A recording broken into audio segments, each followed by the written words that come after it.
Kannur പയ്യാവൂരിൽ school കെട്ടിടത്തിന്റെ മുകളിലെ നിലയിൽ നിന്ന് വിദ്യാർത്ഥി താഴേക്ക് ചാടി. സേക്രഡ് ഹാർട്ട് ഹയർ സെക്കൻഡറി സ്കൂളിലെ +2 വിദ്യാർത്ഥിയാണ് താഴേക്ക് ചാടിയത്. ഗുരുതരമായി പരിക്കേറ്റ വിദ്യാർത്ഥിയെ ആശുപത്രിയിലേക്ക് മാറ്റിയിട്ടുണ്ട്. സംഭവത്തിൽ വ്യക്തതയില്ലെന്നാണ് സ്കൂൾ അധികൃതരുടെ പ്രതികരണം. സ്കൂളിൽ പ്രശ്നങ്ങളൊന്നും ശ്രദ്ധയിൽപ്പെട്ടിട്ടില്ലെന്നും സംഭവത്തിൽ കൂടുതൽ അന്വേഷണം ആവശ്യമാണെന്നും സ്കൂൾ പ്രിൻസിപ്പൽ പറഞ്ഞു. അപ്പം എന്താണ് സംഭവിച്ചതെന്നുള്ളത് നമുക്ക് കൃത്യമായിട്ട് ഐഡൻറ്റിഫൈ ചെയ്യാൻ സാധിച്ചിട്ടില്ല. എന്തായാലും ഇപ്പം നമ്മുടെ മിംസ് ഹോസ്പിറ്റലിൽ കുട്ടിയെ പ്രവേശിപ്പിച്ചിട്ടുണ്ട്. ഒരു CT സ്കാൻ എടുത്തതിന് ശേഷം എല്ലാ ട്രീറ്റ്മെൻറ്റുകളും ആരംഭിക്കുന്നതിന് വേണ്ടി എല്ലാ ഡിപ്പാർട്ട്മെൻറ്റിലെ ഡോക്ടർമാരും വളരെ ശ്രദ്ധയോടുകൂടി ജാഗ്രതയോടുകൂടി ഇവിടെ ഉണ്ട് എന്നാണ് മനസ്സിലാക്കാൻ കഴിഞ്ഞിട്ടുള്ളത്. ഇതിൽ അങ്ങനെ പ്രശ്നങ്ങളൊന്നും ഞങ്ങളുടെ നോട്ടത്തിലൊന്നും ഇല്ലാത്ത കുട്ടിയാണ്. വളരെ ആക്റ്റീവായി കാര്യങ്ങളിലെല്ലാം ഇടപെടുകയും ഒക്കെ ചെയ്യുന്ന കുട്ടിയാണ്. പക്ഷേ ഇടയ്ക്കിടയ്ക്ക് ഇങ്ങനെ ഒരു തലകറക്കം പോലെ വരാറുണ്ട്.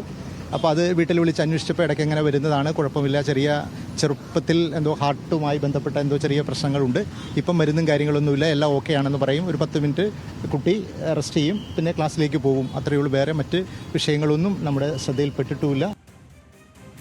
നിഖിൽ അളവൂർ ചേരുന്നു കൂടുതൽ വിവരങ്ങളുമായി കണ്ണൂരിൽ നിന്ന്. നിഖിൽ, നേരത്തെ നമ്മൾ സംസാരിക്കുമ്പോൾ ഈ സ്കൂൾ അധികൃതരുടെ ഒരു വിശദീകരണമൊന്നും എത്തിയിട്ടുണ്ടായിരുന്നില്ല. ഇപ്പോൾ സ്കൂൾ അധികൃതരും അതോടൊപ്പം പ്രിൻസിപ്പാൾ അടക്കമുള്ള ആളുകൾക്കൊന്നും ഒരു വ്യക്തതയില്ല. ഇപ്പോഴും എന്താണ് ഈ കാരണത്തിലേക്ക് പോയത്, അതോടൊപ്പം കുട്ടി ആരോടെങ്കിലും സംസാരിച്ചു എന്ന കാര്യത്തിലൊന്നും വ്യക്തതയില്ല എന്നാണ് അവരും പറയുന്നത്.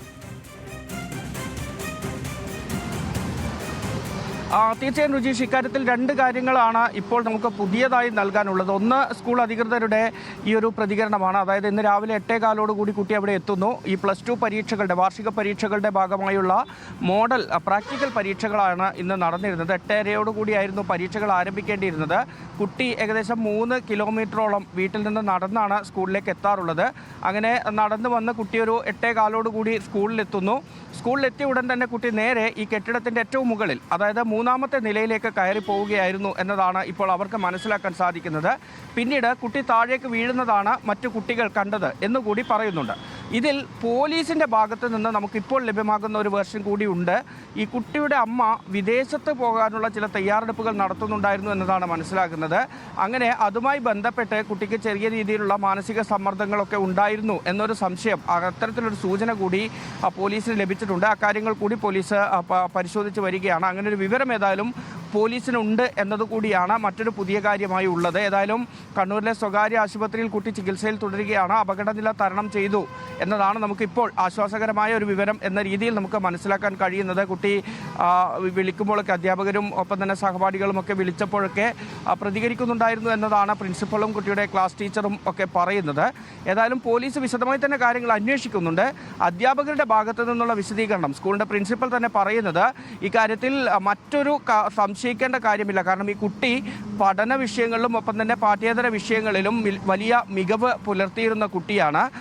ഈ കുട്ടിയായിരുന്നു പലപ്പോഴും ഈ സ്കൂളിലെ പ്രാർത്ഥന ഗ്രൂപ്പിൻ്റെ ഒക്കെ ലീഡർ കുട്ടിയായിരുന്നു. അങ്ങനെ പഠനത്തിലും ഒപ്പം തന്നെ പാഠ്യേതര വിഷയങ്ങളിലും എല്ലാം തന്നെ വളരെ മികവ് പ്രകടിപ്പിച്ചിരുന്ന കുട്ടിയാണ്. അത്തരത്തിലൊരു പ്രശ്നവും ഈ കുട്ടിയെ സംബന്ധിച്ചിടത്തോളം ഉണ്ടായിരുന്നില്ല. ആകെ കുട്ടിക്ക് ചില ആരോഗ്യ പ്രശ്നങ്ങൾ ഉണ്ടായിരുന്നു. അത് ഈ ചില സമയങ്ങളിൽ കുട്ടിക്ക് മാനസികമായി ഒരു സമ്മർദ്ദം വരുന്ന സമയത്ത് തലവേദന വരികയും കുട്ടി ഒരു 10 മിനിറ്റോളം മാറി നിൽക്കുകയും ചെയ്യാറുണ്ടെന്നാണ് അധ്യാപകർ പറയുന്നത്. പിന്നീട് ആ 10 മിനിറ്റ് സമയത്തിന് ശേഷം തിരിച്ച് കുട്ടി പഴയ രീതിയിലേക്ക് തന്നെ തിരിച്ചു വന്ന് ക്ലാസ്സിലേക്ക് വന്നിരിക്കാറൊക്കെ ഉണ്ട് എന്നാണ് ക്ലാസ് ടീച്ചറും ഒക്കെ പറയുന്നത്. ഏതായാലും നമുക്ക് ഇപ്പോൾ ലഭ്യമാകുന്ന വിവരം ഇത്രയുമാണ്. കുട്ടിയുടെ ആരോഗ്യനില തൃപ്തികരമായ ഒരു അവസ്ഥയിലേക്ക് എത്തിയിരിക്കുന്നു. അപകടനില തരണം ചെയ്തിരിക്കുന്നു എന്ന രീതിയിൽ തന്നെയാണ് നമ്മൾ അധ്യാപകരോട് ഉൾപ്പെടെ അവിടെ സംസാരിച്ചപ്പോൾ മനസ്സിലാക്കാൻ കഴിയുന്നത്. നിഖിൽ, ഈ പാഠ്യേതര വിഷയങ്ങളിലൊക്കെ സജീവമായി ഇടപെടുന്ന ഒരു വിദ്യാർത്ഥി എന്ന അർത്ഥത്തിൽ ഒരുപാട് കുട്ടികളുമായും പരിചയമുണ്ടാവും. ആ തരത്തിൽ കൂടി അന്വേഷണം നടക്കുന്നുണ്ടോ? ഈ അധ്യാപകരൊക്കെ കുട്ടികളോട് ഈ സമയത്ത് എന്താണ് സംഭവിച്ചതെന്ന കാര്യത്തിൽ ഒരു വ്യക്തത തേടുന്നുണ്ടോ? അധ്യാപകരുടെ അക്കാര്യം നമ്മൾ ചോദിച്ചിരുന്നു. ഈ കുട്ടിയുടെ കൂടെ സദാസമയവും എന്ന രീതിയിൽ തന്നെ പറയാവുന്ന തരത്തിലുണ്ടായിരുന്ന ഒരു കുട്ടിയാണ് ഉണ്ടായിരുന്നത്, ഏറ്റവും അടുത്ത ഒരു സുഹൃത്ത് എന്ന് പറയാവുന്നത്. ആ കുട്ടിയോട് ഏതായാലും മറ്റൊരു വിഷയവും ഈ കുട്ടിക്ക് എന്തെങ്കിലും തരത്തിലുള്ള ഒരു മാനസിക സമ്മർദ്ദമോ പ്രശ്നങ്ങളോ ഉള്ളതായി പറഞ്ഞിട്ടുണ്ടായിരുന്നില്ല എന്നതാണ് പറയുന്നത്. മാത്രമല്ല ഈ വീട്ടിലുണ്ടായിരുന്ന പ്രശ്നങ്ങളും അധ്യാപകർക്കുൾപ്പെടെ അല്ലെങ്കിൽ സുഹൃത്തുക്കൾക്കുൾപ്പെടെ അറിയില്ല. കുട്ടി അങ്ങനെ അവരോടും പറഞ്ഞിട്ടില്ല എന്നതാണ് നമുക്ക് മനസ്സിലാക്കാൻ കഴിയുന്നത്. കാരണം ക്ലാസ് ടീച്ചർ പറയുന്നത് ഇന്ന് രാവിലെ ഈ കുട്ടി വീട്ടിൽ നിന്ന് ഇറങ്ങുന്നു. ഞാൻ നേരത്തെ പറഞ്ഞതുപോലെ വീട്ടിൽ നിന്നൊരു 2.5-3 കിലോമീറ്റർ നടന്നാലാണ് കുട്ടിക്ക് സ്കൂളിലേക്ക് എത്താനാവുക.